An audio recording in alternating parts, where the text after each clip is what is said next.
Welcome to Rise Up Voices from the Frontlines, your window into relationship, identity, safety, emotional awareness, regulation and intelligence, unleashed potential, passion and purpose. Hello, everyone. Welcome back to Rise Up Voices from the Frontlines, Trauma-Informed Leadership Series. I'm Krista Fee, and today we're going to wrestle with the paradox of our culture. We live in a world where everyone wants to be a leader. Social media tells us to be the boss, build a brand, hustle, rise, and lead. Influencers add leader to their bio before they've ever carried the weight of leading. Corporate programs hand out the word like candy. Emerging leader, leadership pipeline, leadership summit. Here's the problem. If everybody wants to be a leader, who's left to follow? Not long ago, a wildland firefighter told me that we don't need more chiefs. We need people who can hold the line.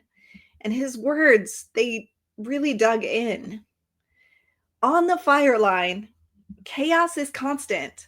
Flames don't care about rank. And while the incident commander makes crucial decisions, the line only holds if the crew trusts each other enough to follow.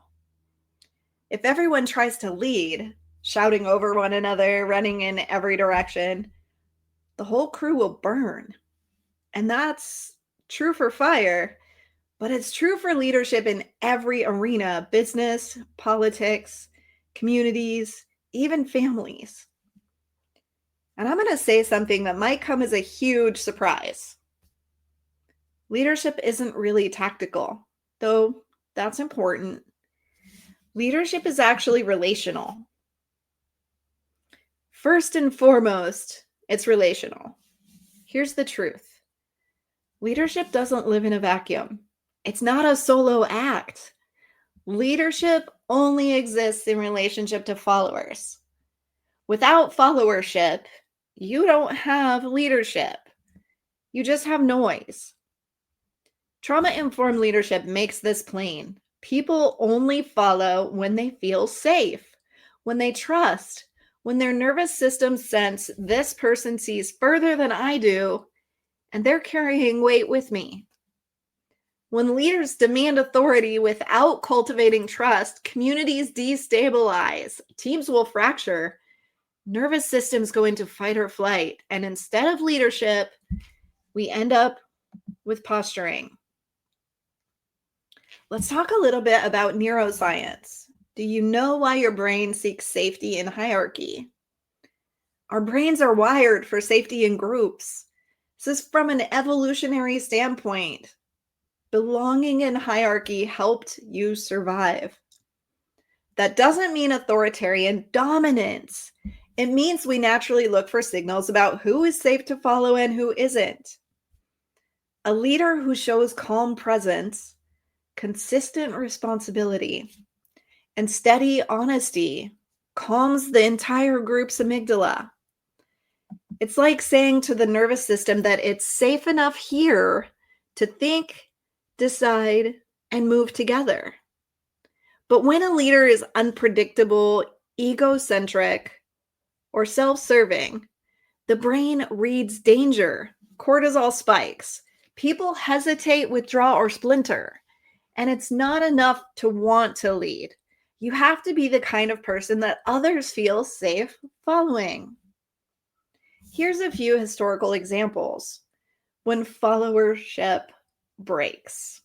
History does give us a lot of warnings. Armies have collapsed not because of enemy fire, but because leaders lost the trust of their soldiers. Desertion followed. Mutiny rose. Without followership, the most powerful armies become, well, powerless. Social movements have failed when charismatic figures demanded loyalty, but didn't build trust. People showed up for a moment, but cracks began to grow. Without followership, the fire went out. Leadership without followership is a house built on sand. It might look impressive, but the first storm that comes is going to bring it down. Here's a modern parallel: the social media leader. Let's look at today. Scroll through your Instagram and you'll see millions of self-proclaimed leaders. Health leaders, business leaders, mindset leaders, everyone's a thought leader. But if everyone's leading, who's left to listen? Who's left to follow? This obsession with being seen as a leader creates noise. Instead of communities built on trust and shared responsibility, we get platforms built on performance. And performance may draw attention, but it doesn't hold people through crisis. Trauma-informed leadership flips this script. Leadership isn't about visibility. It's about credibility. You don't lead because you post. You lead because people trust you enough to follow. So here's a little bit of vulnerability and transparency from my own personal reflection. Here's some thoughts on learning to follow.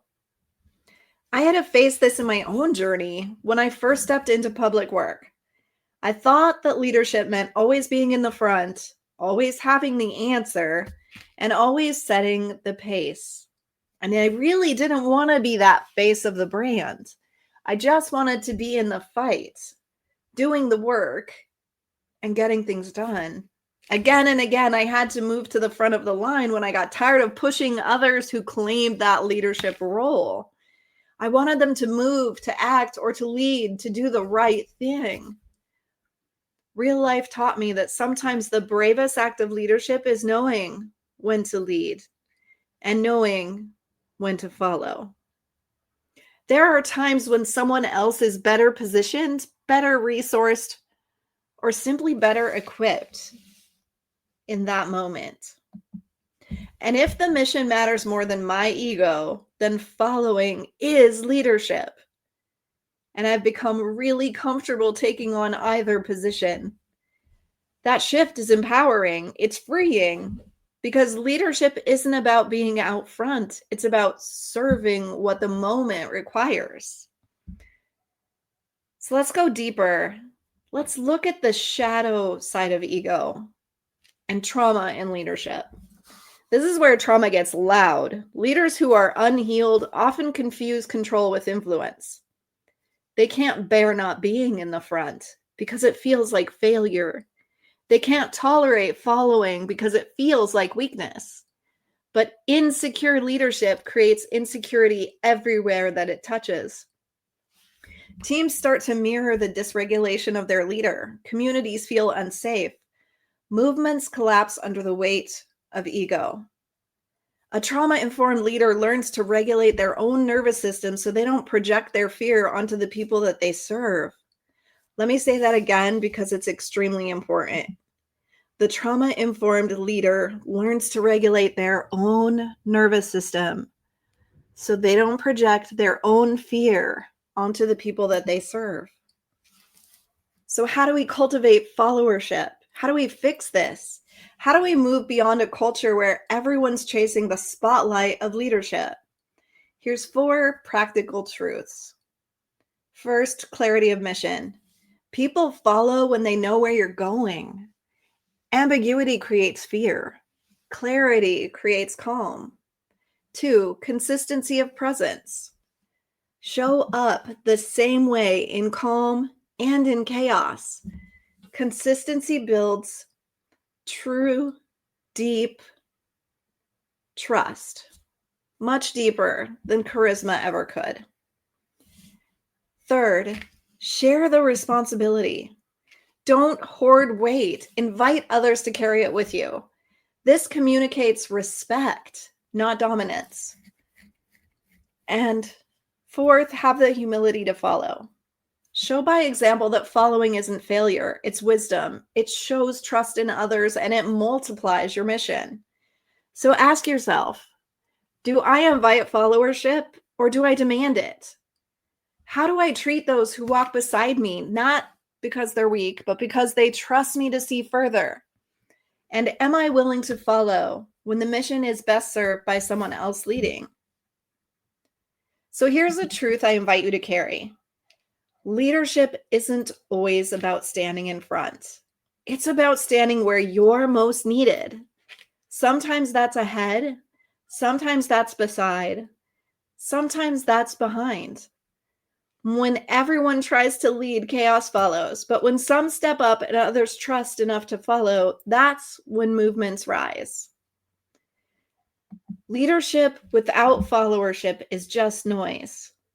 Leadership with followership is music.